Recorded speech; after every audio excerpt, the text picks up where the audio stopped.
Ang strategy natin from the start, simple lang. Kunin ang majority, kunin ang Senate presidency, gawin yung tama. Ganun lang simple. Gawin yung tama. Ano yung tatlong tama? Una, anong truth na naitatago? Paano natin ilalabas in a systematic, at the time, corporate way, na hindi naman mayayanig ang Pilipinas, pero mayayanig ang mga korap. Okay, two, how do we solve problems in education, in health, na totoo? Kasi like sa education, ang dami-daming, magaganda lahat ng bills na yan. Pero mark my word, until we deal with K-12, ang mga bata, half day lang ngayon eh. Diba? So pag hindi mo binawasan ng 1 or 2 years o hindi mo pinondohan, there's only 2 ways to solve Philippine education. Buhusan mo ng pera para yung K-12 ay fully funded at bumalik sa 7 to 3 p.m. or 7 a.m. or 8 to 4, whole day ang bata na equip lahat, or bawasan mo muna ng 2 years habang inaayos mo. Lahat ng iba doon are in between window dressing and building new rooms. Meaning, building new rooms, magagandang programa. Ang problema, hindi mo inayos yung pundasyon.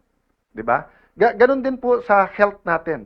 If you look at the amount of money out of expense sa gamot, if you look at the approval systems, if you look at PhilHealth, etc., kawawa talaga mahirap sa ating bansa. Kawawa talaga. Diba? So, strategy. So, ano strategy nung kabila? Palabasin ng manggulo. Sila nagpapasok sa NBI. Sila nagsabi sa NBI, full battle gear kayo doon. Sila hindi naglagay ng membro. Sila ang hindi nagpausad sa bills natin. Authorized naman sila na mag-BICAM, etc. Diba? Sila yung nananakot sa kapwa natin membro na lumipat kayo, kung hindi makukulong kayo. Sila ang meeting ng meeting sa Malacanang, pero pinapalabas nila, tayo unproductive, tayo magulo. Yun ang strategy nila. Ba't tayo papasok sa strategy? In one sense, kailangan mo sagutin yung issue. So like yesterday, pinaalala sa akin nung ating comms, stick to the issue tayo, which is truth. Diba? Na hindi tapos ang laban. Pero ayoko rin naman isipin ng tao, winaldas ko 700 million. Ni 5, may discretionary fund na pwedeng kunin ng Senate President. Maraming previous Senate Presidents, tens or hundreds of millions kinuha. Ni 5, hindi ako kumuha doon. Tapos sasabihin nila, 700 million, ginastos ko. Tapos wala. O, unang-una, magaling sa division si Senator Lacson for 2 reasons. Dinivide lang yung 700 by 28 days kasi 25 million or minultiply lang 28. Pero mahina talaga siya sa math. Bakit?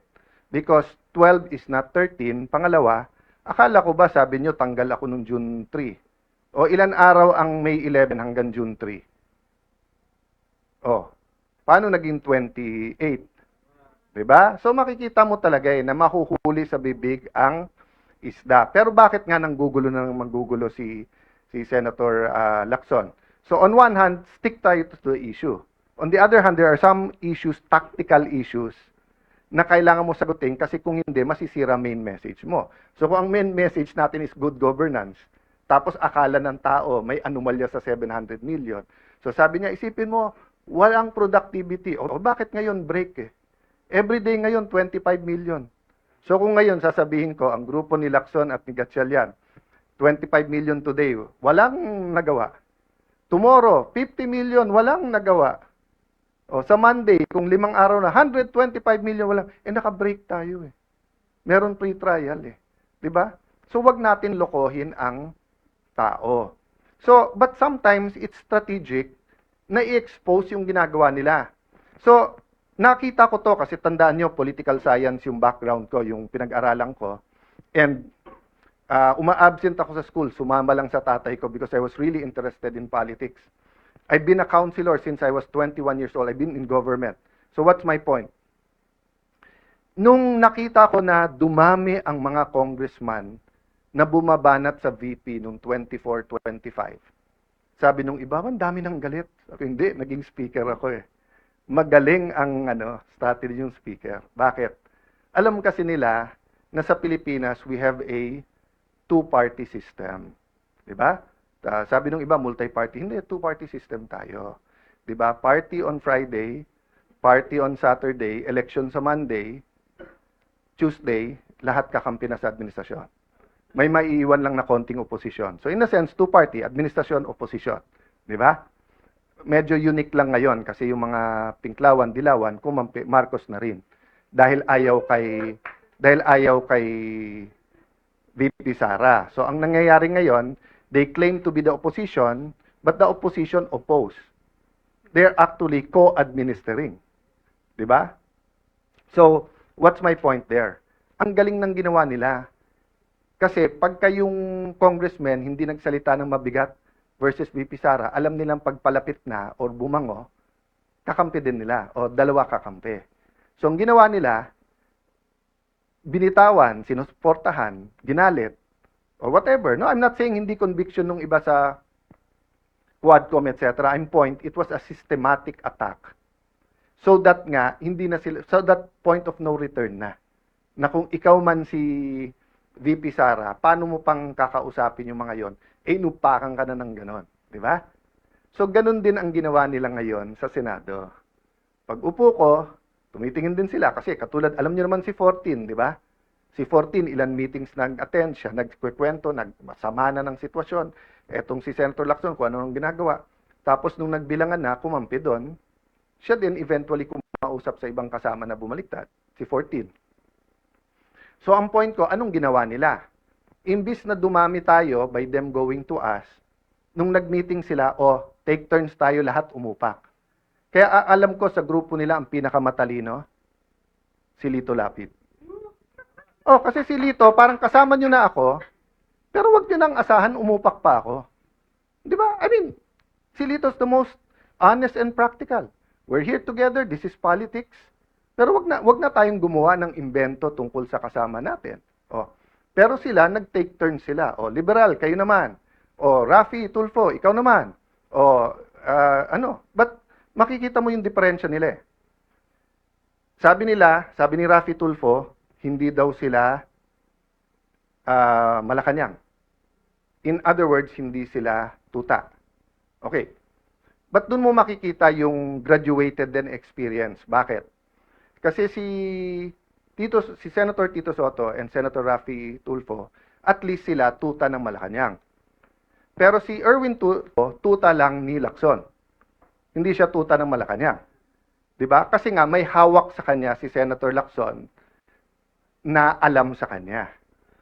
Yung sinabi niya na may tatlong kumausap na wag pumirma. Unang-una, yung dalawa kakampi na nila. Pangalawa, yung kakampi lang isa, nagsabi nakwento din sa akin yon. Sinabi kay Erwin, kami ang ginaganito ngayon. Ito ang hawak sa'yo. 1, 2, 3, 4, 5. Isang araw, ikaw gaganon. Kaya nung una, hindi rin pumirma si Erwin. So, yun ang mahirap sa Senado. 24 lang kami. Araw-araw kami nagkwekwentuhan. Minsan, nagiinuman pa. Kaya kung magkwekwento kayo, ayusin nyo kwento nyo. Kasi alam ko rin yung kwento eh. Di ba? Magkwekwento kayo, bitin pa. Yung totoo. Erwin Tulfo, isa-isay natin hawak sa'yo. Gusto mo? Yung contractor na balik-balik sa office mo. Yung contractor sa party. Marami pang iba. Doon muna tayo. Marami pang iba. Di ba? Okay. So sabi nung iba, kung sasabihin mong tuta, ano si Senator Lacson? Hindi na po tuta si Senator Lacson. Aso na po siya. Matagal na po matagal na eh. Okay.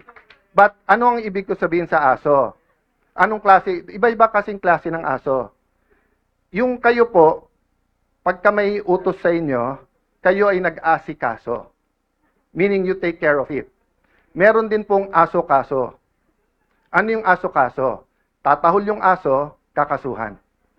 So kung makikita nyo po makikita nyo, ang usual procedure, may affidavit o wala, ang witness itetest mo, huwag mong pababasahin ng affidavit. Kasi baka hindi siya gumawa ng affidavit. Si Senator Lacson, binaliktad niya. Hindi, basahin mo na lang yung affidavit. Hindi, sandali, payagan mo muna ang DOJ, kunin yung witness, gagawin yung affidavit. Pagbalik, basahin mo yung affidavit. Hindi po yun ang sistema. Nasaan yung mga abogado na kahit kakampi nyo sa Pinklawan, yung mga dean ng law school, nakita nyo rin yan eh. Noon time na yun, hindi pa panahon magsalita. Kasi akala natin, tama yung pupuntahan. Hindi eh. It's selective justice and some of it's not justice. Yung iba doon, invento. That's why naiintindihan ko yung sakit nung isa. Nasabi niya, inosente ako, ako pa kakasuhan, plunder pa. Di ba? So, I won't go there because I don't wanna talk about that now. And pasensya na po kayo. Minsan pa kasi sa putikan yung away, so mapuputikan ka talaga, babato ka rin sa putik.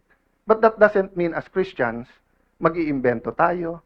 We will use money, we will use PR, we will use etc. Di ba? So, pasensya na po kayo kung minsan, kailangan kong sagutin. Tactical yon.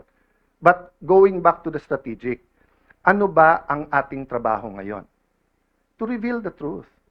The truth about the problem in healthcare. How do people get their healthcare? So, pero habang nire-reveal natin, may balik yan ha.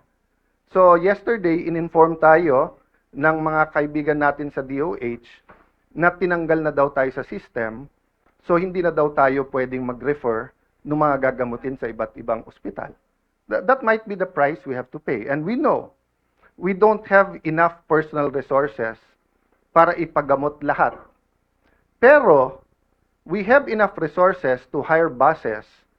So kung by Monday o Tuesday, DOH, hindi kayo mag-ayos, ibubus ko lahat ng kamag-anak ng pasyente para mapirmahan nyo, para mapagamot yung mga pasyente. Kasi hindi naman ako aatras eh. Di ba? May sakit sila, ang dami-dami yung pera, abroad ka ng abroad, Mr. Secretary. Picture ka ng picture kasama ng mga nasa vape. Di ba? O, tapos, flu shots lang, hindi nyo mabid, hindi makasama.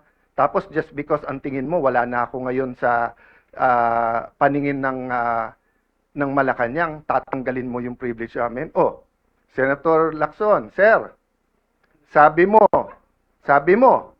hindi pwedeng gamitin ang AIX, hindi pwedeng gamitin ang TUPAD, hindi pwedeng gamitin ang MAIP sa politika, at hindi dapat nag-iipitan. Oh, Sir, nagsusumbong ako sa iyo. Kung hindi ako magsumbong sa iyo, magsusumbong ako sa Tulfo. Oh. Pero, hindi kay Erwin at hindi kay Rafi. Doon ako kay Ben magsusumbong kasi si Ben walang kontrata sa gobyerno eh. 'Di ba? Walang tinatago eh, walang ano, 'di ba? I'm not close to Mon Tulfo. I'm one of his punching bags even during the time of Duterte time. Pero si Mon wala rin kontrata sa gobyerno sa pag-alam ko. So I respect him.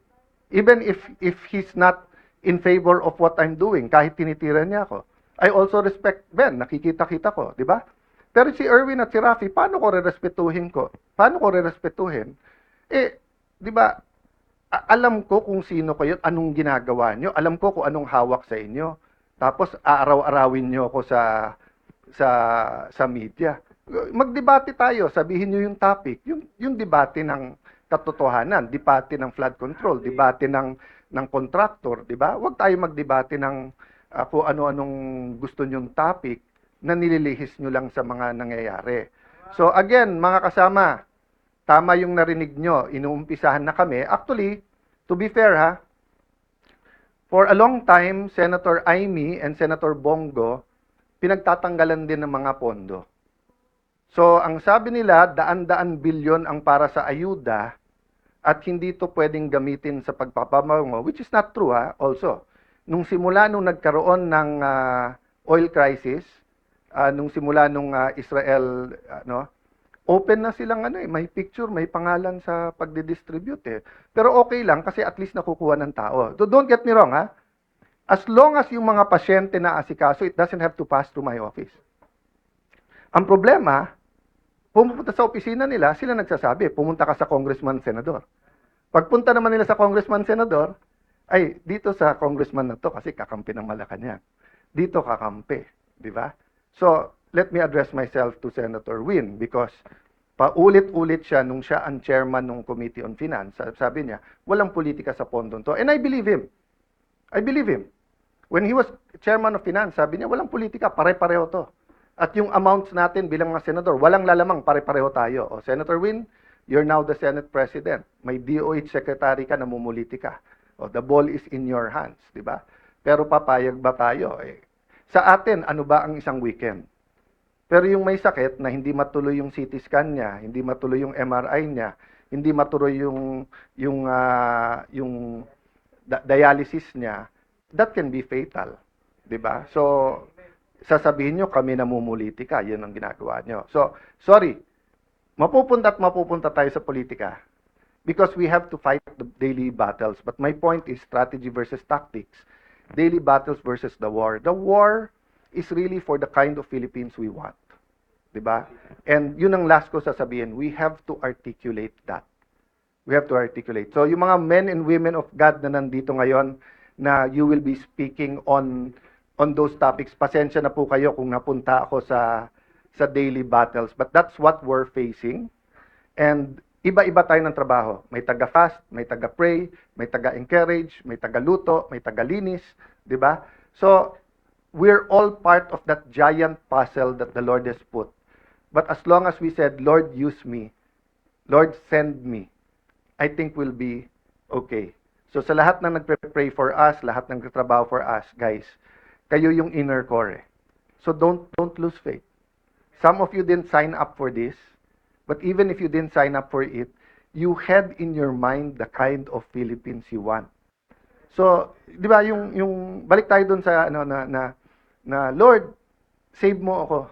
Pinadalang kita ng helicopter, di ba? So, in your mind, you probably had a different way.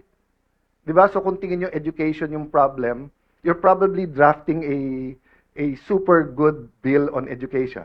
Di ba? Or if you're talking about local government, baka nakadikit kayo sa pinakamagagaling na local government sa Metro Manila, dumikit kayo sa Taguig, sa Pasig, sa Manila, sa Quezon, whatever, di ba? Dumikit kayo sa Cebu, dumikit kayo sa Davao, sa Peace and Order, and you think that's the way. But His ways and His thoughts are not ours. Di ba? In the same way, let's not say na yung ginagawa natin, yun ang way ni Lord. Hindi. Tuloy-tuloy tayong nagdi-discern. But guys, ang point ko po, kung kayo'y nagdadasal for a new Philippines, a renewed Philippines, kayo nagdadasal for revival, it's here. It's here. So let's not only let's do more. Let's not only do more or work harder, let's work more intelligently. And wag natin pagpilitan ang ways natin. Day by day to. Every day pagtulog, Lord, thank you, wala pa kaming kaso. Thank you, Lord, may AX pa kami, wala lang MAIP. Thank you, Lord, nabuhay pa kami. Paggising sa umaga, ganun din. Di ba? That's what walking by faith means. Hindi mo kita, pero alam mong dadating. Hindi natin nakikita yung klase ng Pilipinas na gusto natin. Pero sabi ng Panginoon, for I know the plans I have for you, plans to prosper you, not to harm you, plans to give you hope in a future. Good afternoon, everyone.